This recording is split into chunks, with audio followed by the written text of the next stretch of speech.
moving to the presentation. So, hello everyone. This is such a great conference, such great talks. Um, I want to share with you a bit different story, not a specific tool or framework, as Patel mentioned, but actual learnings from how we have transformed our engineering team, but not only the engineering team, the whole company using GenAI. And I know it's so hard to keep up with AI these days, right? I mean, it's every day you wake up and a new tool, is appears as well as a new model. It sometimes feels a bit like this, right? All right. So, as mentioned, my name is Dennis. I'm the director of AI at Elementor. I lead AI at Elementor. Elementor is the leading platform in the world for developing digital businesses. We have several AI products that are powering a big portion of the web. One is NG, which is basically an AI assistant for WordPress and Elementor. And the second one is Sticklight, which is a vibe coding platform that allows to create real businesses and products, not just demos and POCs. It's equipped with highly designed capabilities and production grade infrastructure. Feel free to try it out. It's free on sticklight.com. And this is the basis for this talk. So basically, we've been developing AI products for more than 3 years. When I say AI, obviously, I mean Gen AI. We've been up doing real AI a bit longer, but in the last 3 years, we've mainly focused on Gen AI capabilities. In this talk, I will not speak about specific products or some coding assistance or prompts.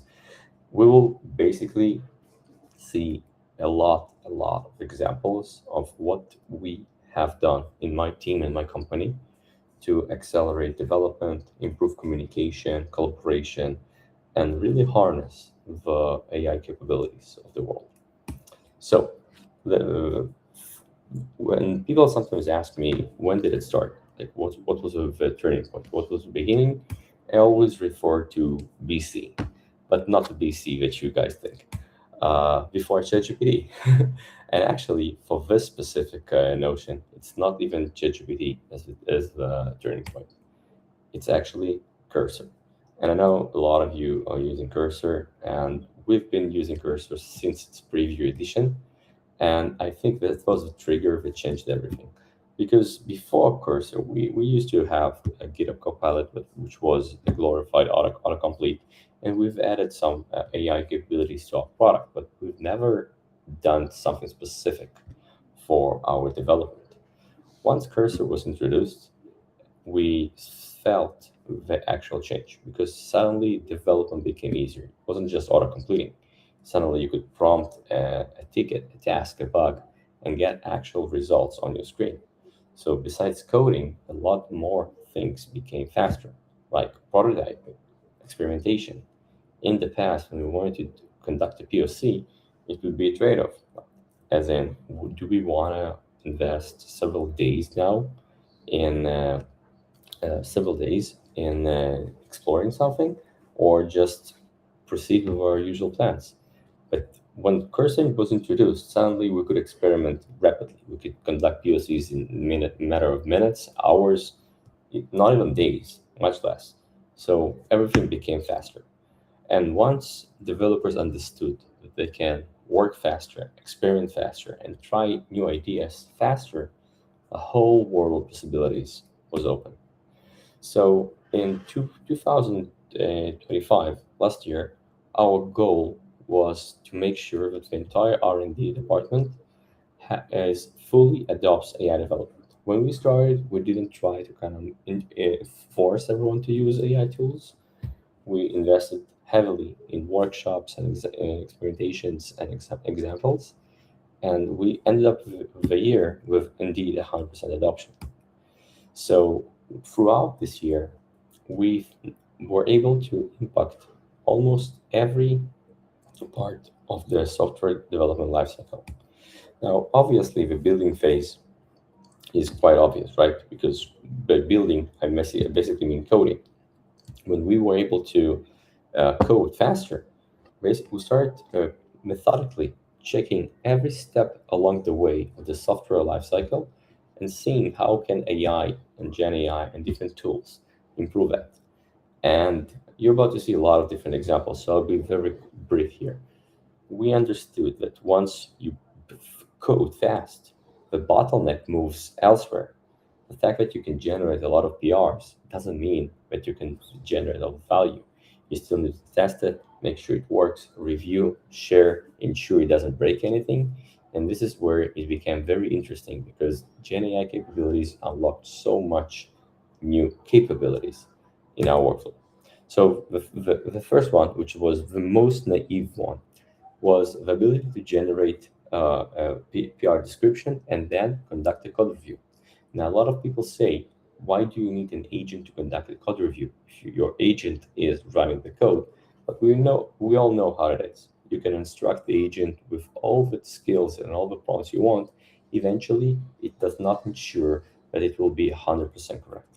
So we created a code review agent that would automatically scan the code and detect different things, different issues.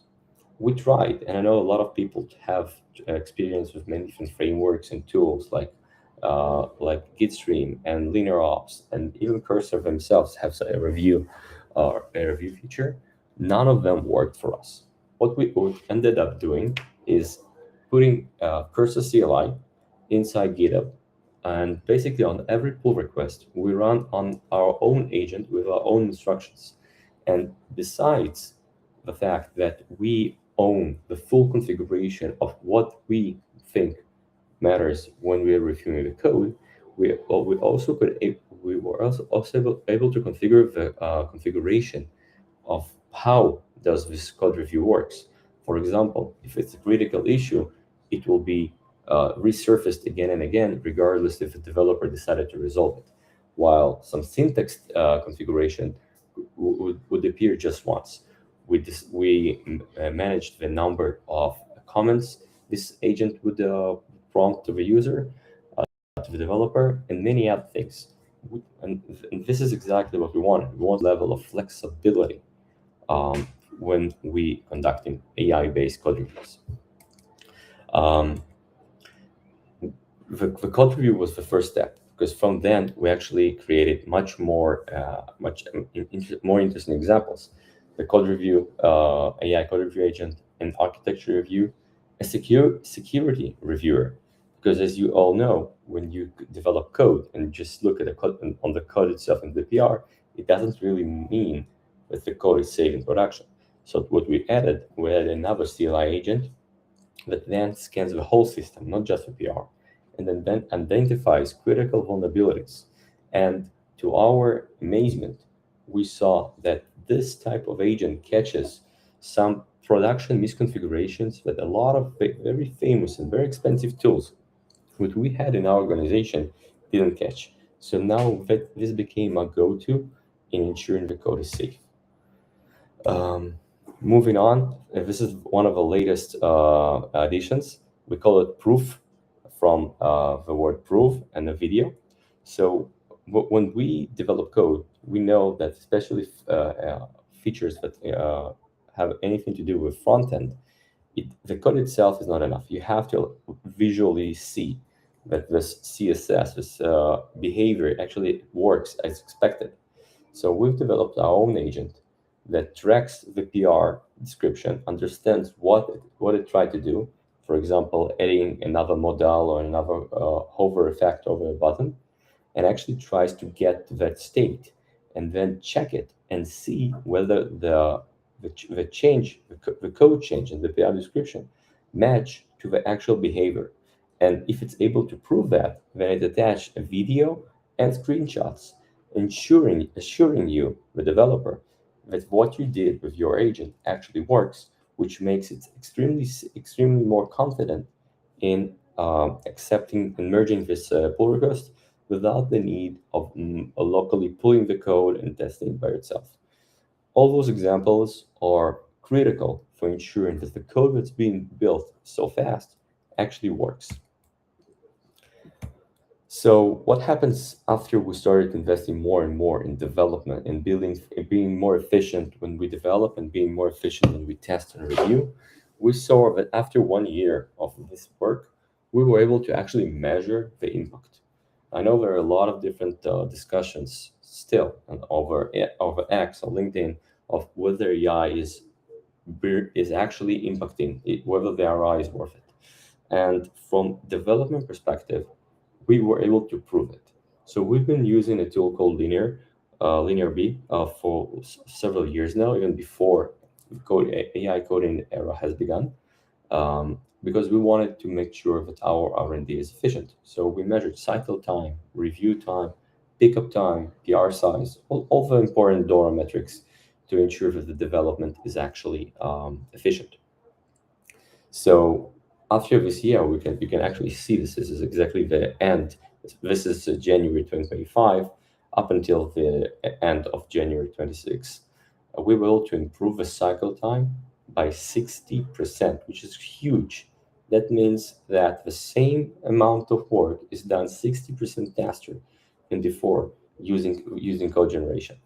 100% of all of our engineers at Elementor, so around almost 150 engineers, use coding agents, whether it's Claude Code, or a Cursor. And we saw that throughout this year, 17% of the commits are being created by non-engineers. I'm not talking about AI, I'm talking about product managers, designers, and other people, other parties in the company that are not necessarily engineers who were able to actually tackle engineering challenges. We started in the beginning with Devin, which was the first full stack AI developer.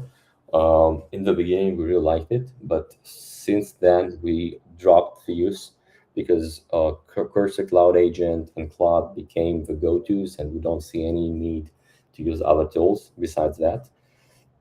And basically now we have cloud agents everywhere. Now, in this example, you can see that a developer is asking, I'm asking, why a certain production test has failed. And basically, the way of a developer to ensure that is to call Cursor and say and ask it to investigate the issue and find the result. Here you can see some screenshots from one of our product managers that have been discussing different tickets and trying to complete small tasks with Devin, and now we simply do it with Cursor. And here you can even see an example of our CTO being very hands-on using those tools. Cool. So when development, the coding itself, the build phase and the testing phase became faster, we kept seeing that the bottlenecks moves elsewhere, whether it's validations, the day-to-day operations like maintenance, handling production incidents, and simple communication and alignment. Um, because those things still happen. And up until then, we would still use the same methods to handle production or maintenance. We start to see whether we can find better ways to do that. So the next phase was maintenance. So by maintenance, I usually mean production incidents or simple change management that needs to happen in production. So one of the things that we've developed was our SRE agent, the software reliability engineer agent, that was connected through MCP and different connectors to basically all of our production environments, like logs, GitHub, obviously, Kubernetes, different metrics, Sentry, Cloudflare. And once an alert happened in the system, the first responder was the SRE agent, because it was able to get the metrics, get the logs, and starting this triage and first investigation to come up with the root cause. And if it would find the root cause, it would even prompt you for a small PR of how to fix it. Here is a really cool example that happened recently, and this has became the go-to operation of all the engineers. So we had a production incident with sticklight.com, where suddenly the users reported that they don't see their secrets in the system. So Sticklight allows you to safely add secret sensitive information like database keys, API keys for your different service providers in a safe way, and suddenly users were not able to see them. We thought it was a huge incident, so the on-caller, instead of jumping to the logs, tried to do something else. Actually, just in Slack, ask the agent the following question: the secrets disappeared. Is there any suspicious PR that might have caused that? And after several minutes, the agent responded, yes, this PR is a strong candidate because it manipulates the way we show secrets in the system. And if you think about it, this is exactly what you would usually do during an incident, right? You would start huddling and asking people if anyone have done something near in this area, if anyone noticed any suspicious PRs or deployments. So here you don't need to rely on memory. You can simply work with agents. And I guess that what I'm trying to say here is that always try to think beyond your current step. If you're right now focused on writing code faster, awesome. You'll be able to achieve that, improve your skills, improve your templates, improve your workflows, and the way you prompt and work with your code. And once this step is done, think further. Go to the testing phase. Go to the maintenance phase. And even here, this is not the end for our SRE agent, because what we started to experiment right now is actually have a recurring task that happens daily, and it tries to come up with some low to medium type of errors in Sentry, like not the high and the critical ones that obviously will get resolved, but actually those noise alerts, you're familiar with them, those that usually don't get the attention of a priority. So here, every night, an agent spins up, checks some of those medium to low alerts, and tries to investigate it and come up with a fix. And if it's something that's manageable, like something small, the on-caller on the next day will have a PR waiting for them to review. And if it looks good, they can go ahead and resolve it and merge it. And basically, slowly but surely, to ensure that our production environment becomes less of a noise, more stable, and eventually provide better value to users. Moving on. So a product is not over when you finish the ticket, when you finish the task, move it to done, and even not when you handle it in production, because it's a cycle, right? Once you finish your feature, you finish your product, now it's time to understand what's next. And even here, we've created an AI agent to collect the feedback from our users and come up with features for product managers. So basically, in all of our products, in NG and also on Sticklight, we have some places in the product where you can provide feedback, like thumbs up, thumbs down for different requests, general feedback, report a bug. And what we've added, because in the beginning it was really cool, you would have a Slack channel and all the engineers and product managers and everyone involved would see the thumbs up or thumbs down. And it was a very interesting channel. And since then, we have thousands and thousands of users. So it's not manageable, not feasible to actually go through those results. So in the beginning, our product manager tried to kind of export all this data from Slack and then from database, try to kind of run it in different analysis. But then we thought, why not do what we do so well and actually add another AI agent to this Slack channel? What this agent does is actually several things. One, like in this example, it's able to help us in translation. It sounds obvious, right? But if you think about it, when you have a global product like Sticklight, you get feedback in different languages. And I don't know, what about you? My Spanish is not as good. So it's kind of hard to understand what's going on here.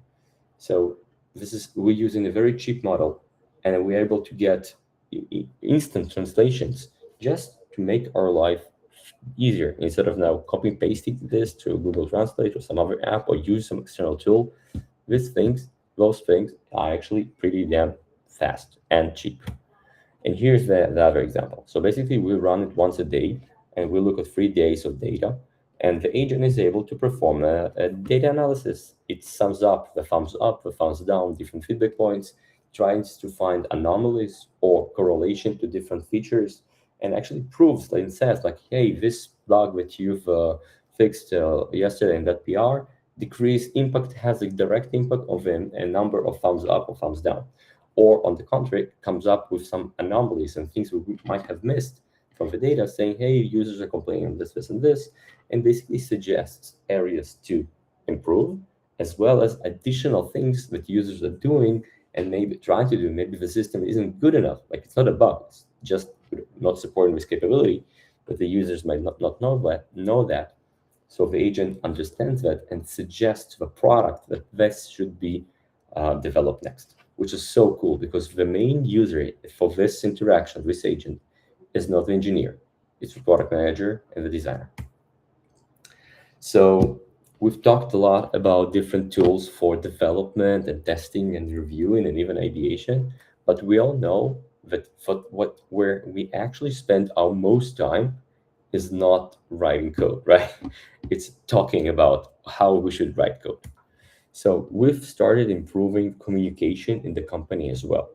I know that, at least for me, one of the most tedious areas is ensuring that everyone is aligned on when a feature is ready.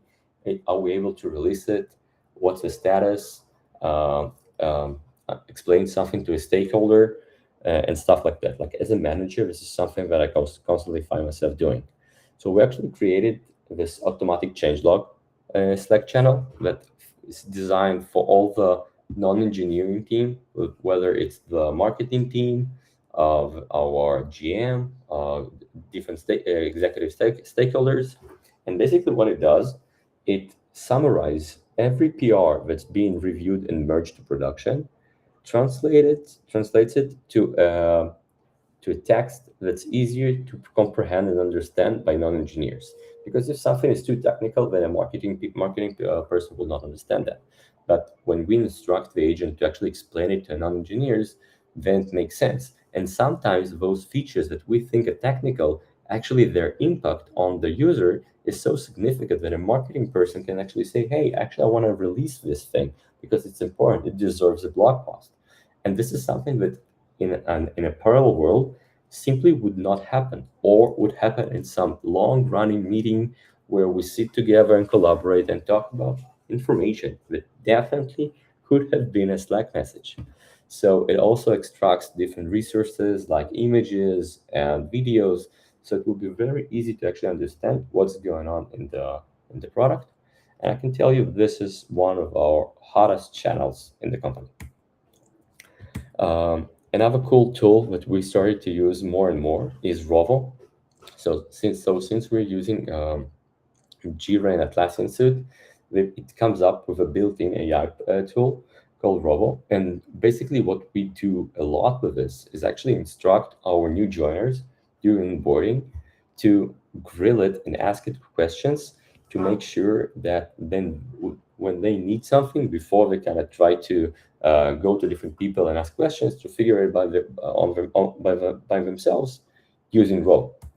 Another really cool ability is to actually ask Rovo who is the right person to talk to about a certain feature, because it has insights of Jira tickets, retro items, different notes. It comes up. It is able to actually understand and detect and tell you, okay, for your specific question, you should be talking with Mati or with Adir. Hey everyone, and welcome to the So Explainer. here is an Today, example of another way which we remove in unnecessary meetings and try to actually provide a design meeting by explaining a very complicated topic like resumable streams in AI streaming to everyone using Notebook LM. So Notebook LM has a very cool feature of taking a very complicated subject, text, or a bunch of code, and turning it into presentation that you can share with your friends. And then this could be actually like the first draft of making sure everyone is aligned on a certain topic before you spend too much time on a meeting. So before you go on a design review, you can actually send the design document and an overview of this tool. All right. So here you can also see now we're almost out of time, so I'm going quite fast over those examples. So here you can see an example of how we create a newsletter to the company fully autonomously.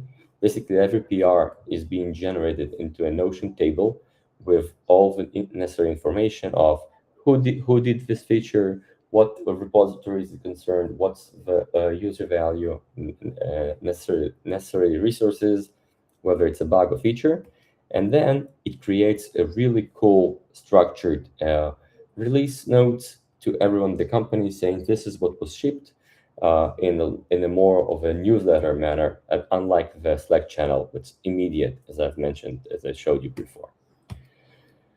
Cool. And the last thing I also want to show you is that when we talk about GenAI tools and we use Cursor, Claude, and all those tools, it's not only for development. You can actually do it for soft skill because Git is not only for code. You can actually, and I invite you to try this out, to actually go to agent of choice and ask it to review someone's work from last week and suggest thoughtful topics for your next one-on-one. Now, it's not about spying. It's about understanding and getting objective observation of how people work. For example, we can understand that some people are struggling in certain areas, or that maybe someone on our team is working late hours because he is not able to finish tasks on time, but he doesn't ask for help.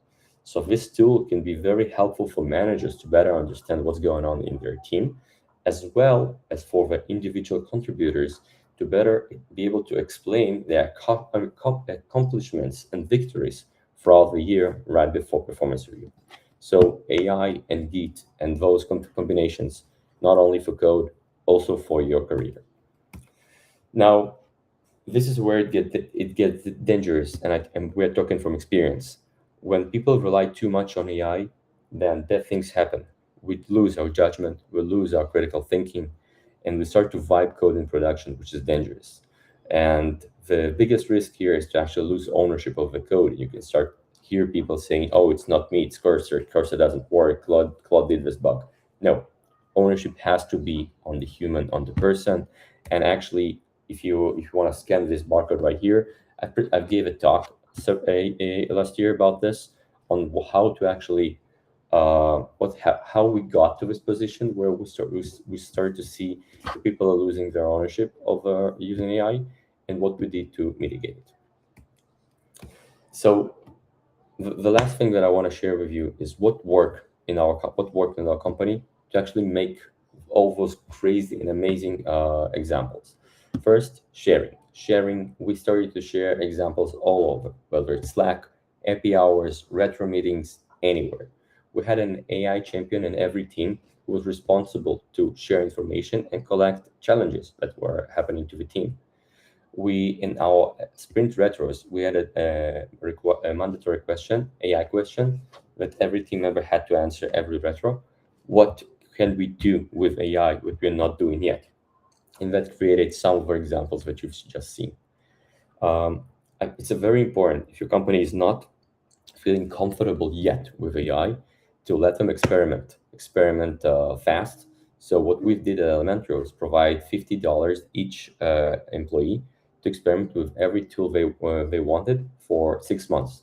Then we collected the tools that actually helped in the company for the company, and we created a more normalized way of using them. Right, areas that failed and didn't work when we assumed that everyone knows how to use AI without knowledge, especially when it comes to non-engineers, it's hard. It's a big change. So it's important to hold their hand where necessary and make sure they understand how to actually work, get confidence, and work through this new capabilities. It's important to have cost management to understand from day one how the spend is going and put different measurements on top of that so that you won't find yourself with huge invoices. Again, true story. All right, so to sum up, I think it's very important to understand that this capability, this AI and Gen AI and coding agents, are not just for code. I think the fact we call them coding agents kind of minimize them, and we actually can do a lot more. We can go through the whole life cycle and even beyond that. Um, and understand that it can help you even in soft skills and career advice and not just coding. It's critical to preserve the ownership and the judgment of engineers and not let them vibe for production. And always optimize. So I really recommend this retro question that I mentioned before. All right.